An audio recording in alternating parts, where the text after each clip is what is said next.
Hello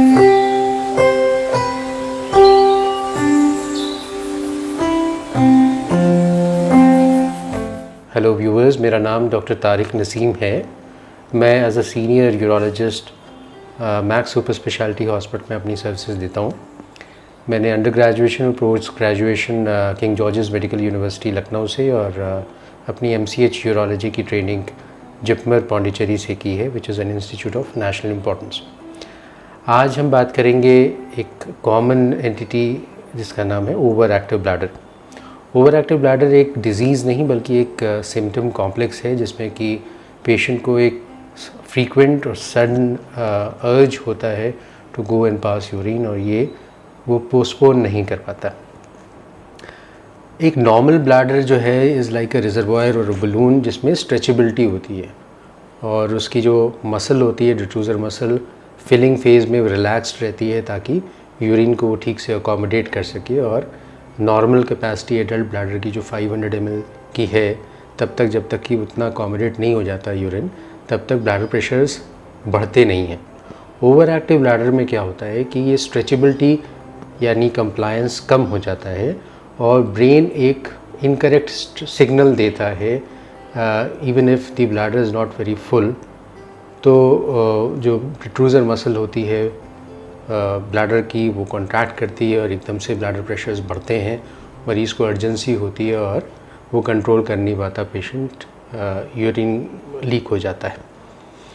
तो बहुत सारी ऐसी कंडीशंस हैं जिसमें ओवर एक्टिव ब्लैडर के ये सिम्टम्स होते हैं। कुछ न्यूरोलॉजिकल प्रॉब्लम्स लाइक स्ट्रोक की अगर हिस्ट्री हो, पार्किंसंस डिजीज़ हो, मल्टीपल स्क्लेरोसिस हो, या एजिंग मेल्स में बहुत कॉमन है, पोस्ट मेनोपॉजल फीमेल्स में बहुत कॉमन है, प्रेगनेंसी के दौरान ये सिम्टम्स बहुत होते हैं, डायबिटिक्स में काफ़ी कॉमन है ये प्रॉब्लम, और कुछ urological problems like urinary tract infection, bladder tumours, even benign prostatic hyperplasia में यही सारे सिम्टम्स हो सकते हैं।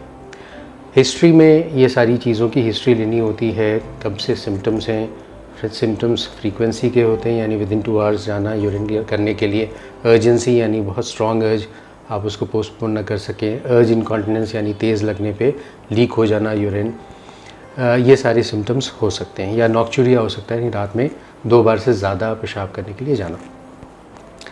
अब आखिर ट्रीटमेंट कैसे करते हैं इसका, तो इसमें बेसिकली क्या है, एक तो लाइफस्टाइल मॉडिफिकेशन वेरी इंपॉर्टेंट है। इसमें क्या आप डाइट लेते हैं, कैसा लिक्विड इंटेक है, ये बहुत इंपॉर्टेंट है। तो आपका liquid intake around 6 to 8 glasses of water होना चाहिए, जो कि आप डिस्ट्रीब्यूट ऐसे करें कि सनराइज़ टू सनसेट हो, यानी कि सूरज डूबने के बाद कम से कम इस्तेमाल करें लिक्विड्स ताकि आपको रात में उठना ना पड़े। कुछ चीज़ें ज़्यादा यूरिन बनाती हैं जैसे चाय, कॉफ़ी, कोल्ड ड्रिंक, अल्कोहल। कुछ ब्लैडर इरिटेंट्स होते हैं जो ज़्यादा ब्लैडर को इरिटेट करते हैं और यूरिनेशन ज़्यादा होता है, जैसे खट्टी चीज़ें, मसालेदार चीज़ें, ऑरेंज जूस, लेमन जूस, ज़्यादा टमाटर का इस्तेमाल, कैप्सिकम, डार्क चॉकलेट्स, कैफिनेटेड चीज़ें, स्मोकिंग, तो इन चीज़ों को अवॉइड करना है। जो मेडिकेशंस ऐसे में दी जाती हैं वो बेसिकली 2 ग्रुप्स हैं इसके। एक तो एंटीकोलिनर्जिक्स जो कि ख़ास रिसेप्टर्स होते हैं, मस्करिनिक रिसेप्टर्स जो कि ब्लैडर में होते हैं, उस पर एक्ट करती हैं ये दवाइयाँ और ब्लैडर को रिलैक्स करती हैं ताकि वो ज़्यादा ढंग से यूरिन को अकोमोडेट कर सकें। तो ये रिसेप्टर्स सिर्फ ब्लैडर में ही नहीं होते हैं, चूँकि सलाइवरी ग्लैंड्स जो कि थूक बनाते हैं उसमें भी होते हैं और आपके इंटेस्टाइन्स में भी होते हैं। तो इन दवाओं से साइड इफ़ेक्ट मुंह सूखने का और कॉन्स्टिपेशन का हो सकता है। जो दूसरी सेट ऑफ मेडिकेशंस हैं वो बीटा-3 एगोनिस्ट हैं जो कि ख़ास रिसेप्टर्स होते हैं ब्लैडर की मसल में, और इन पे जब दवा एक्ट करती है तो ये ब्लैडर की मसल को रिलैक्स करती है, और ख़ासकर उन मरीज़ों में जिनमें पोस्ट वॉइड रेजिडुअल यूरिन ज़्यादा हो ये मेडिसिन ज़्यादा हेल्पफुल है। इसका side effect blood pressure increase का हो सकता है। तो आजकल ये दोनों ही कॉम्बिनेशन की भी मेडिसिन्स अवेलेबल हैं जिससे दोनों की इंडिविजुअली डोजेस कम हो जाती हैं और साइड इफ़ेक्ट्स भी कम हो जाते हैं। अगर लाइफस्टाइल मॉडिफिकेशन और ये ओरल मेडिकेशंस काम नहीं करती तो बोtulinum टॉक्सिन का इंजेक्शन दिया जा सकता है ब्लैडर में। इसके अलावा कुछ सर्जरीज़ भी की जा सकती हैं। अगर ब्लैडर की कैपेसिटी कम है तो ब्लैडर ऑगमेंटेशन किया जा सकता है, और एक सेक्रल न्यूरो मॉड्यूलेशन नाम की टेक्निक है जिसमें कि छोटी सी डिवाइस लोअर बैक में इम्प्लांट कर दी जाती है जिससे कि जो रॉन्ग सिग्नल्स जा रहे होते हैं ब्लैडर से ब्रेन में वो कट ऑफ हो जाते हैं और सिम्टम्स इम्प्रूव हो जाते हैं।